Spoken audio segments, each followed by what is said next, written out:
बेटा आज हम करेंगे लॉ ऑफ केमिकल कॉम्बिनेशन। हमें क्या टॉपिक क्या करना है? Law of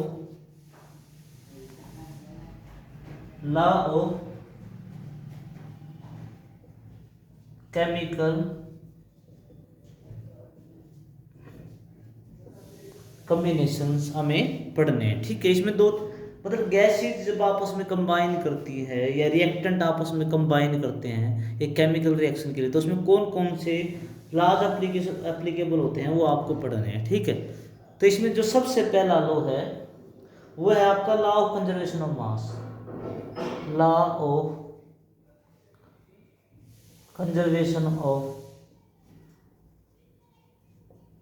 mass. तो सबसे पहला law of conservation of mass, तो law of conservation of mass के बारे में बताओ बेटा। इस लॉ के according total mass of the reactant हमेशा total mass of the product के बराबर होगा। देखो किसी भी केमिकल रिएक्शन में हमेशा, जैसे मान लो C+O2 किसके बराबर होता है आपका? CO2 के बराबर। तो इस तरफ आपका क्या रहेगा? ये हिस्सा क्या होता है आपका? रिएक्टेंट। ये आपका क्या इस तरफ क्या होता है? लोग इस तरफ क्या होता है आपका? प्रोडक्ट। इस तरफ क्या होता है आपका?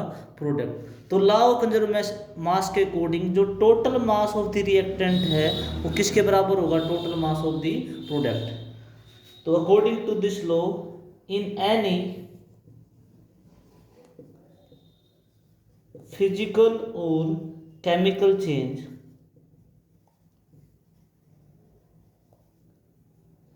the total mass of the total mass of reactants,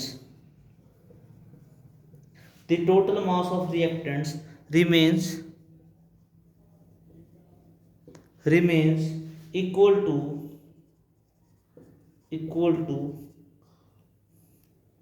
total mass of products. तो किसी भी फिजिकल या केमिकल चेंज के अंदर जो टोटल मास होगा रिएक्टेंट का वो हमेशा इक्वल होगा total mass of the product. मतलब जितना रिएक्टेंट का मास रहेगा उतना हमेशा किसका मास रहेगा? आपका प्रोडक्ट का मास रहेगा। तो एग्जांपल के तौर पे देखिए, लेट करो ये आपके रिएक्टेंट है, तो total mass of the reactant कितना होगा? यदि मैं कार्बन का मास देखूँ तो 12 ग्राम, O2 का मास देखो तो कितना होगा? एक ऑक्सीजन का 16, 2 का 36 ग्राम। तो टोटल मिलाए तो कितना हो जाएगा आपका इनका? 32 ग्राम। 16 को 2 से मल्टीप्लाई करोगे तो कितना आ जाएगा? 32 ग्राम। तो टोटल कितना आ जाएगा? 44 ग्राम। तो टोटल रिएक्टेंट साइड आपका टोटल मास कितना है? 44। प्रोडक्ट साइड काउंट करो, 12 + 16 + 16, ये भी कितना आ गया आपका? 44 ग्राम। तो हमेशा total mass of the reactant किसके बराबर होगा? Total mass of the product के बराबर होगा। यदि मैं एग्जांपल दूसरा देखूं, फिजिकल चेंज का एग्जांपल लें हम, तो यदि मान लो आइस है, वो किस स्टेट में होती है? सॉलिड स्टेट में। और वो लेट करो 100 ग्राम है। कितने ग्राम है? 100 ग्राम है। और आप उसको आप उसको हीट करके वाटर बनाते हो। क्या बनाते हो उसको?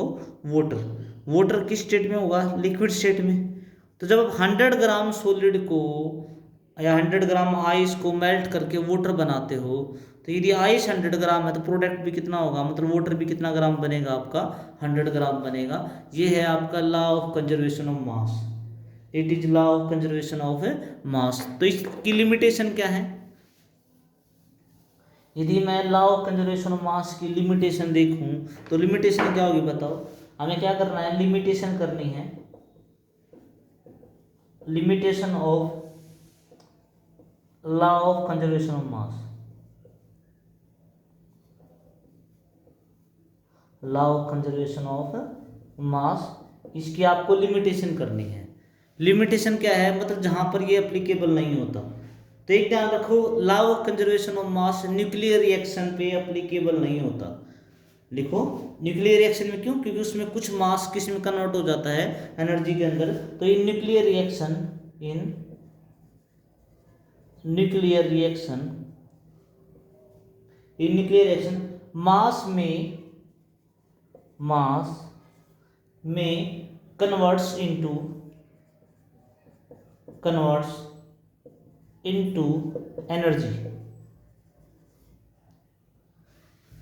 तो कुछ मास किस में कन्वर्ट हो जाता है, एनर्जी के अंदर। तो कन्वर्ट मास यदि एनर्जी में कन्वर्ट हो जाएगा तो मास क्या होगा, कांस्टेंट नहीं होगा, ठीक है। सो मास does not remain constant,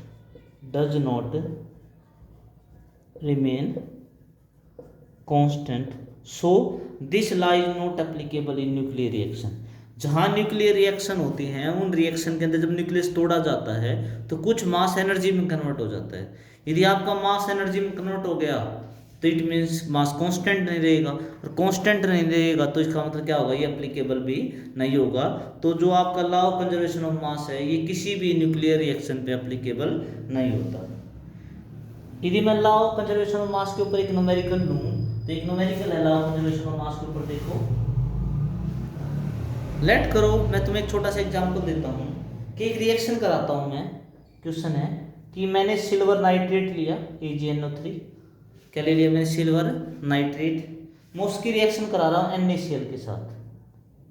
किसके साथ करा रहा हूँ मैं, NaCl के साथ। तो क्या बनेगा आपका, बनेगा AgCl प्लस क्या बनेगा आपका NaNO3 सोडियम नाइट्रेट। ये आपका बन गया।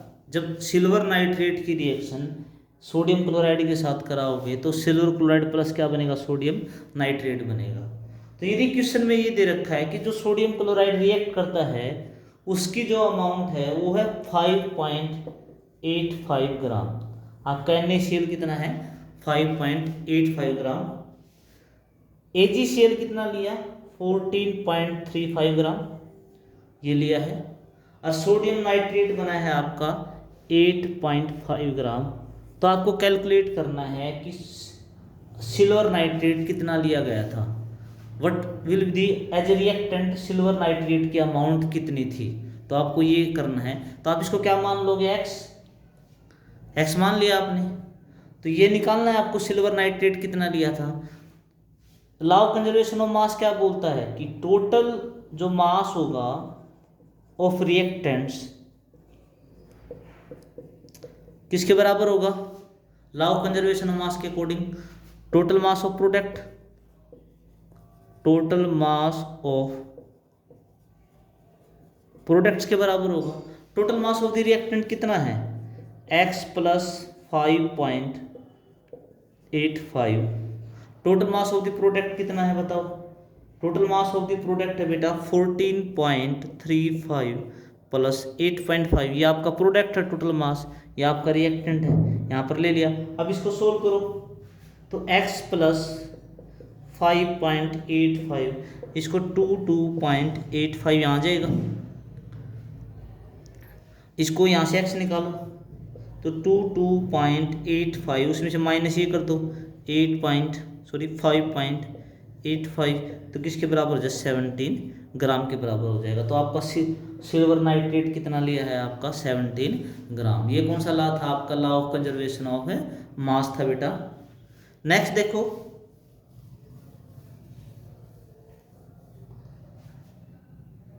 नेक्स्ट है आपका law of constant composition.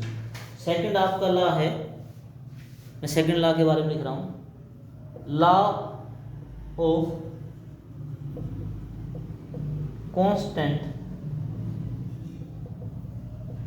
Composition, या उसका दूसरा नाम है लॉ ऑफ डेफिनेट प्रोपोर्शन। ठीक है, ये दो लॉ हैं, एक लॉ ऑफ कांस्टेंट कंपोजिशन और law of definite proportion. Law of constant composition का मतलब क्या है कि किसी भी रिएक्टेंट जब आप रिएक्शन कराते हो तो कोई भी आपका कंपाउंड या मॉलिक्यूल बनता है उसकी कंपोजिशन मतलब वो जिससे बना वो हमेशा क्या रहेगी, कांस्टेंट रहेगी, और उसके अंदर जो मास की प्रोपोर्शन मतलब रेशो रहेगी वो क्या रहेगी आपकी, डेफिनेट रहेगी। ये वो लॉ कहता है। ठीक है, मैं एक छोटा सा एग्जांपल लेके आपको समझाता हूँ, उसके बाद डेफिनेशन लिखूंगा। मान लो मैंने एक एग्जांपल ले लिया वाटर, तो वाटर एक क्या है, एक मॉलिक्यूल है, तो इसकी कांस्टेंट कंपोजिशन रहेगी। कांस्टेंट कंपोजिशन कैसे, हमेशा वाटर में 2 हाइड्रोजन 1 ऑक्सीजन रहेगी, चेंज नहीं हो सकती। कभी भी वाटर में कंपोजिशन कभी चेंज नहीं होगी, हमेशा वाटर में 2 हाइड्रोजन और क्या रहेगी, एक ऑक्सीजन रहेगी। तो मतलब इसकी कांस्टेंट क्या है, कंपोजिशन है। और इसकी जो डेफिनेट प्रोपोर्शन का मतलब रेशो कैसे रहेगी, हमेशा यदि मैं इसकी मास की रेशो लेता हूँ, मान लो हाइड्रोजन का मास 1 है, तो 2 हाइड्रोजन का मास कितना हो जाएगा, 2, ऑक्सीजन का कितना हो गया 16, तो इसकी रेशो कितनी आ गई 1:8। तो थर्ड पॉइंट क्या है कि जो मास की रेशो होगी किसी भी मॉलिक्यूल की, वो कभी चेंज नहीं होगी। वाटर कहीं से भी निकाला गया हो, कहीं से भी ले आ गया हो, हमेशा उसके मास की रेशो कितने रहेगी, 1:8 रहेगी। अब मैं इसकी डेफिनेशन लिख देता हूं एक बार। तो क्या ये according to this law, according to this law a chemical compound, a chemical compound is always made up of same elements। हमेशा कंपाउंड सेम एलिमेंट से बना होता है। कहने का मतलब है वाटर कहीं का भी हो, किसी भी तरीके से आपने लिया हो, हमेशा सेम एलिमेंट का मतलब हमेशा उसमें 2 हाइड्रोजन और एक क्या रहेगी, ऑक्सीजन। मतलब किसी भी केमिकल कंपाउंड में जो उसके एलिमेंट्स हो वो हमेशा क्या रहेंगे, सेम रहेंगे। वाटर में तो हमेशा 2 हाइड्रोजन क्या रहेगी, एक ऑक्सीजन रहेगी। प्रेजेंट इन, एलिमेंट के बारे में बोल रही है, present in a fixed mass ratio, fixed mass ratio, mass की जो रेशो रहेगी वो भी क्या रहेगी, बिल्कुल फिक्स रहेगी, चेंज नहीं होगी। मैंने बताया था मास की रेशो का मतलब 2:16 तो 1:8, तो 1:8 रहेगी हमेशा। वाटर कहीं का भी हो उसके अंदर जो मास रेशो रहेगी वो कितनी रहेगी, हमेशा 1:8 रहेगी। तो ये आपका लॉ ऑफ कांस्टेंट कंपोजिशन है।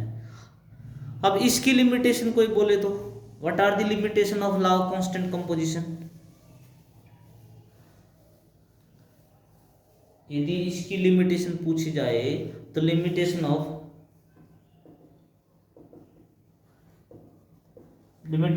लॉ ऑफ कांस्टेंट कंपोजिशन या डेफिनेशन प्रोपोर्शन, इसकी लिमिटेशन क्या होंगी। देखो इसने बोला है कि एलिमेंट्स सेम कंपोजिशन रहेगी और मास की रेशो भी क्या रहेगी, सेम रहेगी। ठीक है, तो यदि मैं कार्बन लेता हूँ, देखो ये कब वैलिड नहीं होता, जब आप आइसोटोप ले लेते हो। आइसोटोप किस तरीके से, मान लो मैं CO2 ले लिया, ठीक है, CO2 एक मॉलिक्यूल है, तो इसमें मास की रेशो कितनी आएगी CO2 के अंदर, कार्बन का मास 12, ऑक्सीजन का 16, 2 से मल्टीप्लाई करोगे 32, 4 से डिवाइड करोगे तो 3:8। तो ये रेशो होनी चाहिए CO2 की, मतलब CO2 कहीं का भी है उसकी रेशो हमेशा क्या रहनी चाहिए, 3:8। बट ये कब है, जब मैंने कार्बन का मास कितना लिया है 12, बट यदि मैं CO2 में कार्बन का मास 14 ले लूँ, तो मतलब मैं यहाँ पर कार्बन 14 ले रहा हूँ। कार्बन का एक आइसोटोप होता है आइसोटोप ऑफ कार्बन, यहाँ पर मैं क्या ले रहा हूँ, आइसोटोप ऑफ कार्बन 14। एक मैं आइसोटोप ले रहा हूँ कि कार्बन कौन सा है आपका 14, कार्बन 14 बोलते हैं, उसका नाम क्या है C14। मैंने यहाँ पर कार्बन का एक आइसोटोप लिया जिसका एटॉमिक मास 14 है, तो यहाँ पर 14 आ गया अब, क्योंकि कार्बन मैंने दूसरा लिया। अब यहाँ पर कार्बन 12 है जो नॉर्मली आप कार्बन बोलते हो जिसका मास 12 होता है, यहाँ पर मैं कार्बन का आइसोटोप ले रहा हूँ 14, तो यहाँ कितना आएगा मास 32। यदि इसकी रेशो आएगी 7 रेशो कितने आएगा 16, और ये बराबर नहीं है। तो कहने का मतलब यदि आप एलिमेंट की रेशो तब तक सेम रहेगी जब तक आप उसका आइसोटोप नहीं लेते। यदि आप उस एलिमेंट की जगह उसका आइसोटोप ले लोगे तो रेशो भी क्या हो जाएगी, चेंज हो जाएगी। तो ये लॉ तब वैलिड नहीं होगा जब आप किसी भी एलिमेंट का क्या ले रहे हो, उसका आइसोटोप लेते हो, तो ये लॉ वैलिड नहीं होगा। ठीक है, अब इसका एक न्यूमेरिकल देखते हैं, मैं लिख देता हूँ जल्दी। 6.488 ग्राम lead Pb combined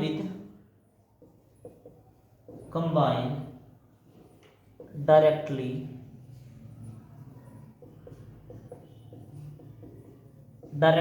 with 1.022 gram of oxygen to produce lead oxide.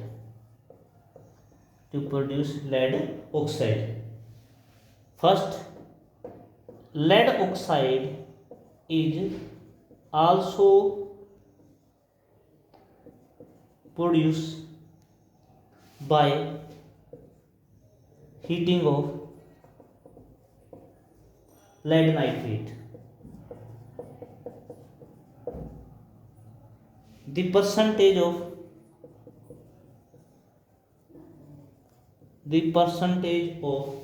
oxygen is in second experiment, second peroxide PbO2 is 13.38%.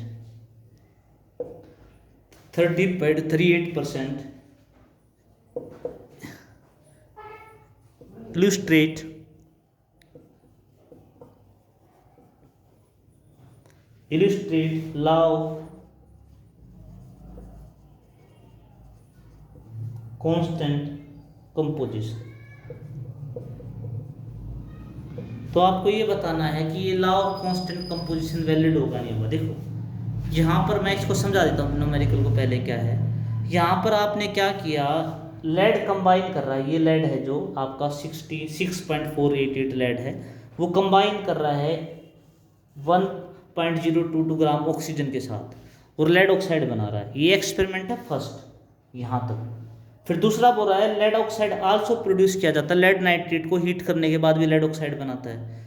और जो लेड ऑक्साइड यहाँ बनता है, जो सेकंड के अंदर जो लेड ऑक्साइड बनता है उसमें ऑक्सीजन कितने परसेंट है, 13.38%। तो आपको ये बताना है ये law of constant composition follow करता है या नहीं करता। देखो दो तरीके से लेड ऑक्साइड बना है, दोनों में यदि एलिमेंट की परसेंटेज सेम है तो ये लॉ वैलिड करेगा, नहीं तो ये लॉ वैलिड नहीं करेगा। तो देखो आंसर, पहले एक्सपेरिमेंट में आपने लेड के साथ ऑक्सीजन मिलाते हो, आपने क्या बनाया, लेड ऑक्साइड बनाया, ठीक है। लेड कितना है 6.488 ग्राम, ये रहा। फिर ऑक्सीजन कितना है आपका 1.022 ग्राम ऑक्सीजन, ये रही। तो टोटल आपका इन दोनों को कंबाइन करोगे तो कितना लेड ऑक्साइड बनेगा 7.490 ग्राम। तो ये पहला एक्सपेरिमेंट है, ये एक्सपेरिमेंट फर्स्ट है जो मैं करा रहा हूँ, इन फर्स्ट एक्सपेरिमेंट, ठीक है। तो यहाँ पर आप परसेंटेज निकालो ऑक्सीजन की, परसेंटेज ऑफ ऑक्सीजन निकालो, कितनी होगी, परसेंटेज ऑफ ऑक्सीजन कितनी होगी। देखो ये ऑक्सीजन है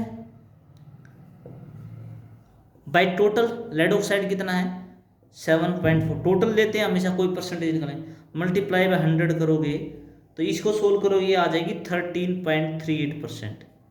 इतने ग्राम ऑक्सीजन है आपके पहले एक्सपेरिमेंट में। यदि परसेंटेज ऑफ लेड भी निकालूं मैं, लेड भी निकालूं, एक तरीका तो ये है कि लेड जितना लिया है डिवाइड बाय 7.4 मल्टीप्लाई 100 करो, नहीं तो यदि दो ही चीज़ें हैं और एक की परसेंटेज है तो दूसरे की परसेंटेज क्या होगी 13.38। तो यहाँ से भी परसेंटेज निकालोगे तो ये परसेंटेज आएगी 86.62। ये पहले एक्सपेरिमेंट में आ गया। ये किस में आ गया, ये मैं यहाँ लिखूँ, एक्सपेरिमेंट फर्स्ट में आ गई,